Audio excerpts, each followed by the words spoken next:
important thing Yes. right up front. What am I drinking? No. It's a bizarre, healthy drink my wife would make me have, and if she sees it, she'll be glad. I was actually going to go with the most important question being, is it going to be is it going to be the Seahawks or the Patriots? Oh, I don't know. What games do they play? Is that that's Super table Bowl. tennis? Oh, that's not a real game. Oh, no, That come American on. football. It's like rugby, but for people who can't, need pads and helmets because in case they get hurt. Right. It's a pretty violent game, though. I've seen it. It stops every 3 minutes so they can have a brightly coloured drink. Right. Oh. Well, it pays for everything, but... Are you a sportsman if you have to stop every 3 minutes for a rest? Speak to soccer players who run for 90 minutes. But soccer... I was watching the Australian Open last night, 5 hours of tennis. They don't stop them for a Gatorade every time the commercials come on. So you have so getting into the game, though, so you're not an American football fan? No, I hate it. Okay. I like the music, though. I went once, someone took me once to the beginning of the new season when the Patriots had won the Super Bowl the year before, and it was fantastic. I can't remember who was playing, like Green Day, Santana, Madonna, whatever, all these fabulous players. And then suddenly they stopped the concert for this stupid fucking game. It's very annoying. Wow, how many people have I just alienated? No, it's funny. You know something? There's a lot of people who don't watch sports, and there's also... No, I watch sport obsessively. I just don't watch American football. Stops too often. I will agree that it is... You can't pay someone millions of dollars to come on once a game and kick a ball. That's like, hiring somebody to come on every now and again in a boxing ring and wipe your brow. I mean, you're either a sportsman or you're not. You don't kick a ball for money. As long as you don't have a strong opinion about this. Yeah. But enough about film and television. Where are we? Let's jump into why I get to talk to you today. Okay. We're here Nobody else would get up this early at Sundance. No, that's absolutely not true. Well, you were late. Oh, that is also true. Sorry. Yes. You'll cut that, won't you? No, I won't. I'll run it. I own up to my mistakes. Okay. But it was the last interview running late. Let's blame Tom. Okay. We're here because you have Stockholm, Pennsylvania. I do have a film festival. In Sundance. It's more serious than me, yeah. Yeah, exactly. Talk a little bit about the project, because a lot of people who are going to be watching this are not going to be familiar. No. And I generally you may not get to see it for a long time, or who knows where you'll find it. I was told by my agent, these things, what's the amazing story how you get in this project? It's always a phone call from the agent. But he said, there's a script written by this young woman. She wrote it as a play, then a film. It was invited to the Sundance Lab. It got to the top of the blacklist. And she won a Nichols Fellowship for it, this very prestigious screenwriting prize, which is pretty impressive pedigree.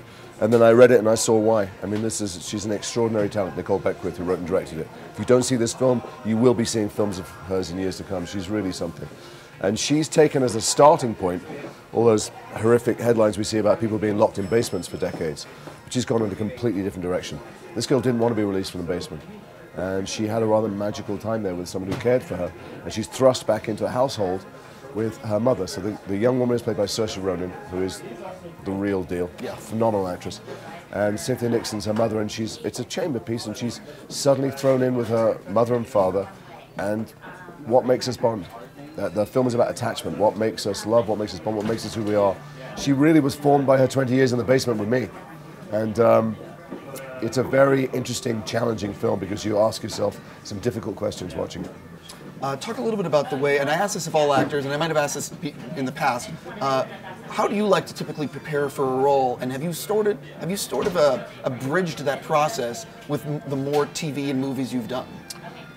It's different every time. If I'm playing a homicide detective in Los Angeles, well, there are homicide detectives in Los Angeles. You can hang around with them, and I did, and went on many ride-alongs and stuff. You play a priest, you can go and shadow them. Even drug runner, I went and hung out at one point with a drug dealer. But when you're playing a wizard, there's not a lot of research you can do. And in this instance... Or is there? Or is there, that I can talk about publicly. And in this instance, I'm playing someone who's locked someone else in a basement for 20 years, and I had to find what was truthful about that for me. How could I ever be that person? And the answer is, yeah, we all want something precious that's just ours. I'm a parent, had kids, and the overwhelming responsibility of having a child, and thinking, wow, they have to rely on just me and my wife forever. Multiply that to the power of 10, add your imagination, I can anyway, in my heart, imagine what it's like to raise somebody who is just mine, to whom I am everything, to whom I am God, and the dizzying power and love that you feel. So that's what I did for this film. But normally, yeah, and I did Black Hawk Down, I went and trained with the Rangers in Fort Benning. And when you can do research, I do it partly because it's just absurdly good fun for a grown-up man to do that kind of thing. I completely understand. To walk in other people's shoes for a while without real bullets flying is a special privilege.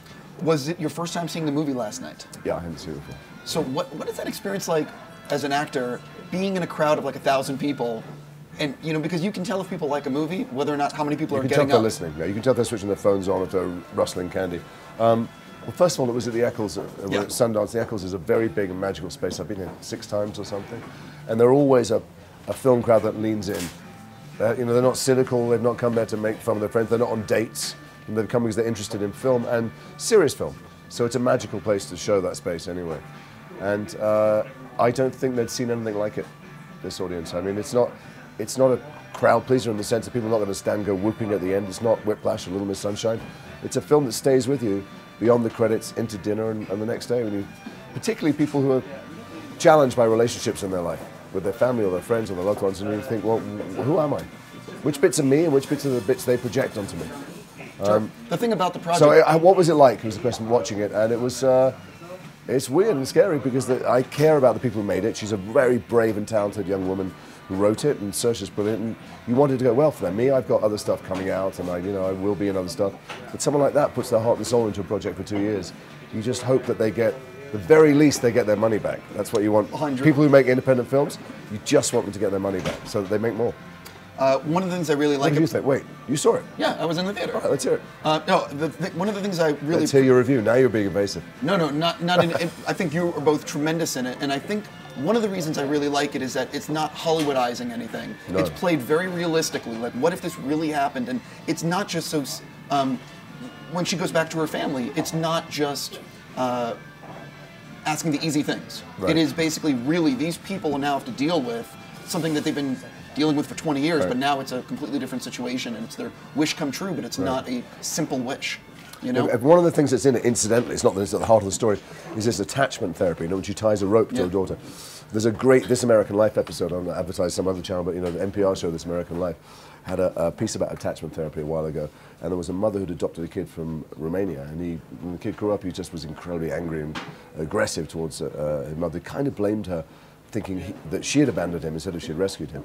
And so they tried attachment therapy, which is now very discredited by mainstream psychiatry, for 6 months. Every time he beat her up, they had to go to hospital together. Every time he smashed something, she was tied to him when she had to tidy it up, and when they went to the bathroom and everything. And it worked so beautifully. At the end, he gives a graduation speech at his high school saying he's got the greatest mother in the world. It's a really beautiful piece. And so it was interesting to watch this and be reminded that it doesn't work most of the time. It's a desperate measure. 100%. Let's jump into, you have a big TV show coming up on USA. Dick, I do. Talk a little bit about who you play in that and what the show is about. The show is, who it's from is more, on television, the most important thing always is who's writing it. It's not quite the same always in film, but in television, because they're the showrunners and they control every aspect of it. So it's from Gideon Raff, who created Homeland and the original series Prisoners of War, and Tim Kring, who created Heroes. And together created this miniseries set in Jerusalem, where Gideon was born. And I don't know, for people who don't follow world politics too closely, if the world goes up in flames, the spark will go off, not just in Jerusalem, but in one hill in Jerusalem called the Temple Mount, which is probably the most contested piece of real estate in the world, and it's not much bigger than this cafe. And they wrote a drama around that. I'm an FBI agent stationed in Jerusalem. I hope I don't get killed in my sleep for this, but every consulate and embassy around the world that has legal attaches, they're actually really FBI. Their job is to take care of Americans abroad who are either victims of crime or committing crime themselves. So that's what I'm doing. I'm in Jerusalem, and I have a complicated backstory. I don't want to spoil the surprises in it, and I get involved with someone which also has a bunch of surprises. It sounds a bit cagey, this. But anyway, I start investigating a murder mystery of this young woman, and it gradually becomes clear that it's way more than a murder mystery. There are various sinister groups around the world who have some dangerous ideas about what to do in Jerusalem and for the rest of us on the planet. And there's Norway and Arizona and Croatia. There's kind of all these forces descending on Jerusalem, and only I can see it coming, and nobody believes me. And it's kind of in the Da Vinci Code-style conspiracy thriller. It's got sex and murder and mystery and exotic locations and action and all that stuff. One of the things I really like about it is I think a lot of network shows, when it's a high concept like this, where there's a lot going on, I think when you stretch it out to 22 episodes, you water it down. Absolutely. And you guys are doing, I believe, 10 episodes. So could you sort of talk about that? I can. Well, I love television, and I watch as much as I can, although you can't watch everything nowadays. We were just talking about there's just too much good stuff on. But one of the frustrating things for these talented people who write it is they're not really getting to use their full skills, because they write an opening episode, and if somebody picks it up for a series, they just keep it going. It's like, they're just trying to keep the yo-yo spinning. But they can't do what good storytellers do, which is have a beginning, middle, and end. So for Tim Kring and Gideon Raff, I know the huge appeal of this thing was to get to tell a real story with a real arc in beginning, middle, and end. And they always had 10, I think originally 12 episodes in mind, but it makes a huge difference for the actors as well and for the directors to know that you're telling a real story. Otherwise, it's like telling a joke without a punchline. You can only keep people laughing so long. I'm excited for London Fields, which is another project of yours. You also had Fury come out recently, and you had a small little thing in John Wick, I believe. No, I didn't. I don't know how that ended up on the internet. I met them for John Wick, and I was hoping to do it, but I was busy doing something else. Because I was going to say, I saw that movie like 3 times. I didn't see you in it, but I figured I'm a master of disguise. I figured you must have been in the hotel sequence, and it was like a little bit part. But not in any part at all, but I saw that it was all over the internet, and people were crediting me with it. I liked the film, so I thought, well, fine. Let it run. Well, let's talk a little bit about London Fields. Sure. How'd you get involved in that? Who do you play? And talk about the great cast you work with. It's phenomenal. Well, I play Mark Asprey, and most of the time I don't meet anybody. And for fans of the book, if they remember the Martin Amis book, he's on the answer phone throughout the film, and then he arrives back at the end. I kind of sweep in at the end. I don't spoil the story. Actually, it's a bit like when I was talking about Dig. One of the very difficult things about doing press, when you don't get to do a nice long interview like this, is that every episode, in fact, almost every scene, has some big surprise. I mean, people are not who they seem, people die, things change, and it's very hard to talk about the plot because it is, one of the 90% of the pleasure of it is its swoops and turns and twists. And similarly in London Fields, I don't want to give away what I do in it, but I don't do very much with the other actors. I'm more of the voice of God. But he did something extraordinary. There's a book set in the 80s or 90s in Notting Hill, and he came in and went, yeah, let's set it in 2020. And so I arrived on set not knowing this, going, I'm sorry, I'm on the wrong set. I was looking for the London Fields set. They went, no, this is it. I went, it's like the Star Wars bar.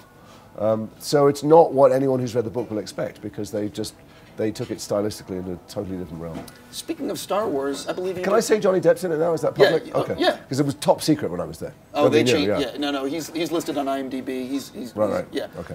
Let's talk about Star Wars for a second. I believe you do a voice on Rebels. I do the voice of... Yeah, I do. But I can't say anything about Star Wars. I'll get lightsabered in my sleep. That is funny. Sorry. Okay, well, at least we can admit that you're on it. Yes, I'm in it. In it, on it, of it. Yeah. Okay, I want to jump backwards for a second. I have the coolest lightsaber in it. I have this. I'm so lucky because there's Lucius Malfoy. Obviously, I have that fabulous wand, sword stick, and I hadn't seen the animation. And the Inquisitor turns up, and he's got this kind of spinning helicopter blade of a lightsaber. So I'm keeping up the tradition of having cool tools. Well, I was going to say the general consensus online is people really dig the show. Have you paid attention to that? No. Oh, well, you could spend your entire life, if you're me, reading either nice or suicide-inducing things online about yourself, and it's probably best not. I completely understand. I want to go backwards for a second because a show that I really enjoyed was Awake. I think I've told you this before. I was really, really impressed with the high concept. Yeah. NBC, I really liked the show a lot. Talk a little bit about it. Have you met people like me that were really into it? Yeah, a lot of people were fans. I mean, I'm a fan of Bob Greenblatt and Jen Salke, who run that network, because Bob knew that they just knew they were taking a big swing in something that was very a non-network show. It was just too high concept and too smart and challenging. Not that viewers aren't smart, but it's just that it required an amount of concentration you don't normally have to have. And he didn't care, he just did it anyway because he loved the script. And he wrote me a note when he offered me the part. So I know him from when he used to run Showtime and I did Brotherhood. And said, look, we're doing this thing. I don't know if it makes a series. I don't know who watches it. I just love it. And that's the kind of note you want to get from a network head. Totally. And I thought it was brilliant. And I thought it was brilliantly executed as well, which is sometimes you have these great ideas and people don't sustain it. And you could watch those shows again and again and again, and they, the clues add up. It's a crossword. My sister-in-law used to do the crossword on the way home for Friday night dinner at my house, where the whole family would gather. And I look at it, and it would all be complete, except some words would be and I go, what's that? She goes, yeah, it didn't fit. Well, the pieces of Awake fit, always. And it's a challenge they set themselves, the writers. And it was very, very well done. I'm bummed it's not still on, but there you go. Yeah, no, I'm bummed everything's not. I wish Brotherhood was still on. Right. I wish they were still making Harry Potter films. By the way, you're not the only one. Speaking of that, so what was your reaction when you heard she was writing scripts? They're going to do 3 more movies. Crushed. How dare she betray us? Part of this club that we thought the doors were closed and our names were etched in concrete. Now they're adding extra members. It's fine. I mean, the fans absolutely love it, and there's a whole new generation that there are adults, now who want to revisit, and there's kids born who weren't born when we made Harry Potter. She's a magnificent storyteller. There's no real reason to shut the door apart from for our egos. I did the studio tour in London, outside London. It is phenomenal. There's nothing like it in the world. It's not like Universal Studios. It really is our sets, our costumes, films from how we made the stuff. It really, you get as close a sense as possible to what it's like being on the set of Harry Potter. My last question for you. I don't get a commission. I don't know why I sound like a... No, but I'm that telling was you, like but an infomercial, that was. It's incredible how well that tour has been designed. In terms of, for fans, it's really immersive. Yeah. My last question for you. Obviously, Dig, you have coming up. You're very fortunate. You get to work a lot. I get to work. It's a remarkable privilege. It will stop one day. Well, you have to have another life because it stops. There are periods of time when it just doesn't happen. But I want to know, besides doing a little additional photography on Dig, adding a little to that, what's coming up for you this year? Well, I'm under contract to USA, so there's numbers of things I can't do. Until we find out whether Dig comes back or how it goes down. So, so if the show... It's on air in a few weeks. I have publicity duties. I'm dragging all over America doing, banging the drum on local TV for Dig. And then once it's on the air, we see what happens with it. And then there are projects that there's things I'd love to do, and there's things I've been asked to do, but I have to wait. I am officially owned by USA. Oh, that's if I was Prince, I would write USA on my cheek. I get it. So basically, if it turns out to get some ratings, they're going to probably say second season, get started. Do you know, it's not even that. They sign you up for a lifetime, even if you die in episode 1, just because they never know. So I'm signed up. We'll see what happens. I want to thank you so much for your time today. It is a pleasure to see you again. It's a pleasure to be. I'm glad you come and take Sundance seriously and all the film festivals seriously, because we need to make sure that there is a variety of choice out there for people who love film. 100%. Thank you, sir. Thanks, man. I really appreciate it. Watch some American football. I will. Be on time next time. Right. I will.